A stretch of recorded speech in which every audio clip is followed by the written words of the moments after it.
ದೃಷ್ಟಿ ಒಳ್ಳೆಯದಾದರೆ ಸೃಷ್ಟಿಯೆಲ್ಲ ಒಳ್ಳೆಯದು. ನವದಂಪತಿಗಳು ಒಂದು ಬಾಡಿಗೆ ಮನೆಯಲ್ಲಿ ವಾಸವಾರಂಭಿಸಿದರು. ಮರುದಿನ ಬೆಳಗ್ಗೆ ಪಕ್ಕದ ಮನೆಯಾಗಿ ಬಟ್ಟೆಗಳನ್ನು ಒಗೆದು ಒಣಗಿಸಲು ಹಾಕುತ್ತಿರುವುದನ್ನು ಈಕೆ ಕಿಟಕಿಯಿಂದ ನೋಡಿದಳು. ಒಗೆದ ಬಟ್ಟೆಗಳು ಕೊಳೆ ಸರಿಯಾಗಿ ಹೋಗಿಲ್ಲ ಅಂತ ಆಕೆಗೆ ಅನಿಸಿತು.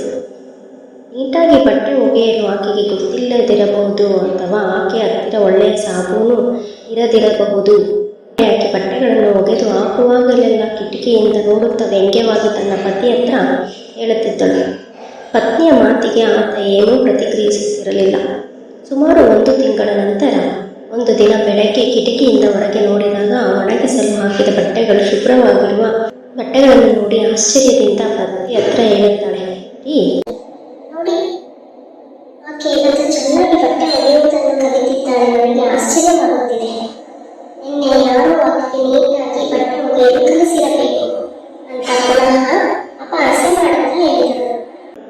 ಆತ ಹೇಳುತ್ತಾನೆ, ಇವತ್ತು ನೀನು ಹೇಳುವುದಕ್ಕಿಂತ ಮುಂಚೆಯೇ ನಾನು ಎದ್ದು ನಮ್ಮ ಮನೆಯ ಕಿಟಕಿಯ ಗಾಜುಗಳನ್ನು ಕ್ಲೀನ್ ಮಾಡಿದ್ದೆ. ಆಕೆಗೆ ತನ್ನ ತಪ್ಪಿನ ಅರಿವಾಯಿತು. ಆಕೆಗೆ ಬೇರೇನೂ ಹೇಳುವುದಕ್ಕೆ ಇರಲಿಲ್ಲ. ಪಕ್ಕದ ಮನೆಯ ತಪ್ಪುಗಳನ್ನು ಈಕೆಗೆ ಕಾಣಲು ಕಾರಣ ಈಕೆಯ ಮನೆಯ ಧೂಳುಗಳಿಂದ ಕೂಡಿದ ಕಿಟಕಿಯ ಗಾಜುಗಳೇ ಆಗಿದ್ದವು. ನಾವು ಇತರರನ್ನು ನೋಡುವಾಗ ನಮ್ಮ ಮನಸ್ಸಿನ ಕಿಟಕಿಗಳ ಗಾಜುಗಳು ಶುಭ್ರವಾಗಿರಲಿ. ನಮ್ಮೊಳಗಿನ ಕಿಟಕಿಯ ಗಾಜುಗಳು ಧೂಳುಗಳಿಂದ ಕೂಡಿದ್ದರೆ ನಮ್ಮೆದುರಿಗಿರುವ ಎಷ್ಟೇ ಒಳ್ಳೆಯವರಾಗಿದ್ದರೂ ನಮಗೆ ಕೆಟ್ಟವರಂತೆ ಕಾಣಿಸುತ್ತಾರೆ.